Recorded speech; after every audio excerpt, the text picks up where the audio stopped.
So for me, I think the best part was being able to actually run a comb through my hair, and I'm able to actually comb with no stress, no pain. It's so soft and silky smooth. Hi guys, welcome back to my YouTube channel. If this is your very first time of seeing this gorgeous face, don't make it your last, honey, because here I love when you hang out with me. And if you're a returning subscriber, hello darling, thank you for clicking the link and watching this video once again. You're the realest too. So very quickly, I want to talk about texturizers or natural hair, some of the things people say and some of the fears and concerns people have that actually holds them back from using a texturizer on their hair. And you know, it's not easy maintaining natural hair, having to run a comb through it every day, especially if you just took out your protective hairstyle and you're trying to, you know, let your hair rest for a bit, and you have to comb every day and maintain it. It's sometimes super hard because not everybody has soft hair. Yeah, there are some people who have natural hair and it's soft, easy to comb, easy to maintain, all of that. Those are God's favorites. I'm joking, everyone is God's favorite, but basically sometimes you can relate to the stress of having to comb your hair, the pain. Some people can't even comb their hair without using some water on it to make it look more soft before they can really comb through it.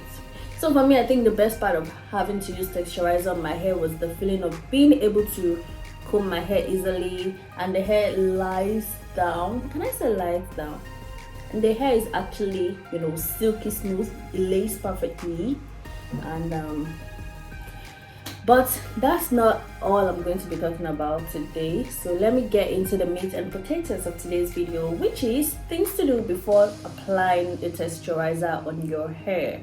I was looking for a video like this, and I couldn't really get something to answer most of my questions, so I decided to make a video in case there's somebody out there, a natural hair girl, who wants to actually apply texturizer on her hair and she is feeling some kind of, you know, doubt, or she's kind of scared because she doesn't know what the outcome will be. I hope you find this video quite helpful.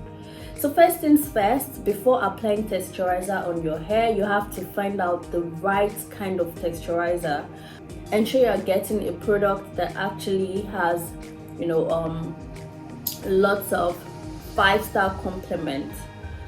Usually you can browse about products before using them on your hair, do your research. What are people's opinion about this texturizer? What was their reaction after, you know, what was their hair reaction after they used this texturizer on their hair? So you have to do a bit of research. For me, I used the natural texturizer, which I showed in the previous video. Yeah, if you haven't seen that video, I think I'll try and link it to this one, where I tried a curling custard for the first time. It was part of the products that I showed you guys. I didn't apply it then, but I later did apply it. I wish I actually recorded the process of applying this texturizer on my hair, but I wasn't sure I wanted to record this video then.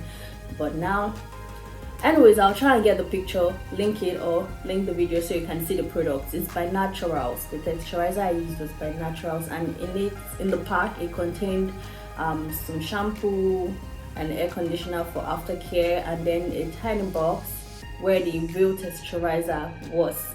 And one pack was enough for my hair. I think if you have full hair, this is the length of my hair. If you have very full hair, you might need 2 packs.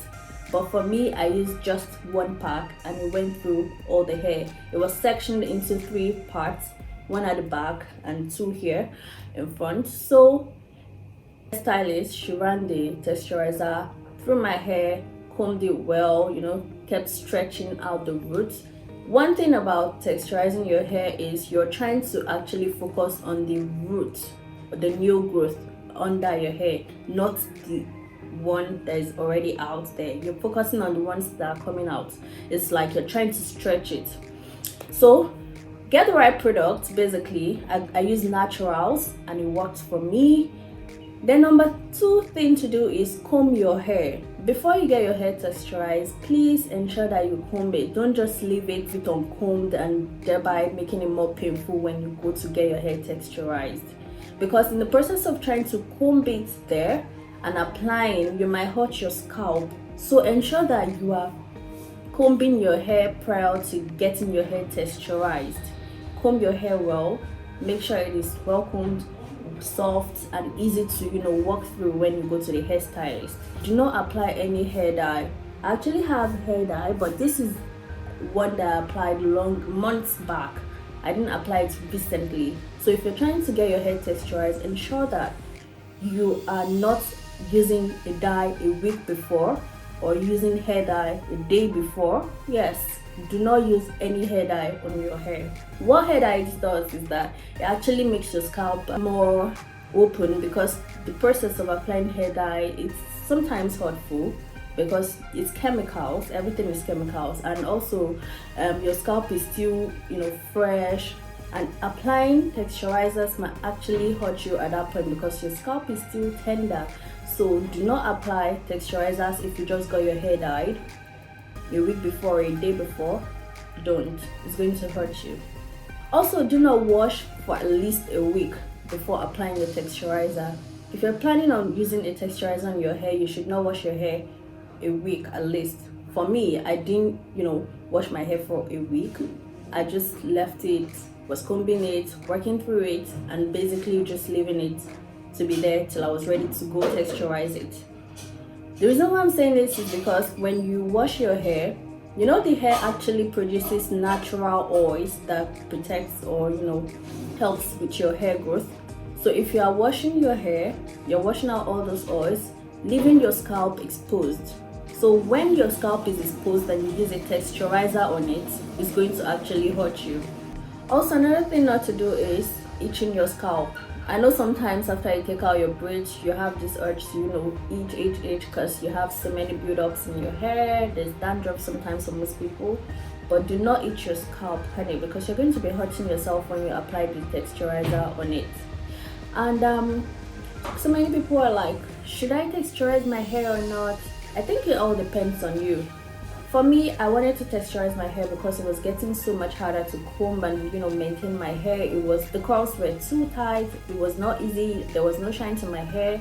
So some of the benefits of texturizing your hair is that it actually makes it easier to work with when you're trying to comb your hair, when you're trying to style it, you're trying to reduce the curls that you naturally have. It makes your curls much more lighter.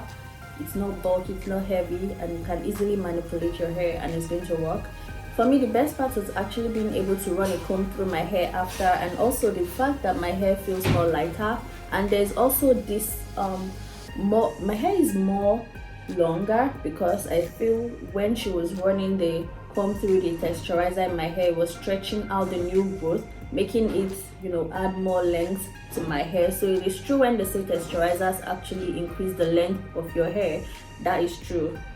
Another thing that texturizers also does is that it adds volumes to your hair. Honestly, when she was combing my hair yesterday, because after I washed the texturizer off, I used rollers, and when the rollers were taking off and she was trying to comb my hair, I could see more volume. My hair was it had much more volume before I asked her to braid it into these two, and this braid thing, let me tell you, normally if I braided my hair without texturizers, all this place, it would be very, very rough, very, very rough. But I'm so surprised that my hair is not like puffy. It just sleeps, it's sleek, and it just stays there. My hair is doing what it ought to do. It's giving everything it ought to give at this point. Another advantage of using a texturizer is that it makes it easier for you to grow new hair.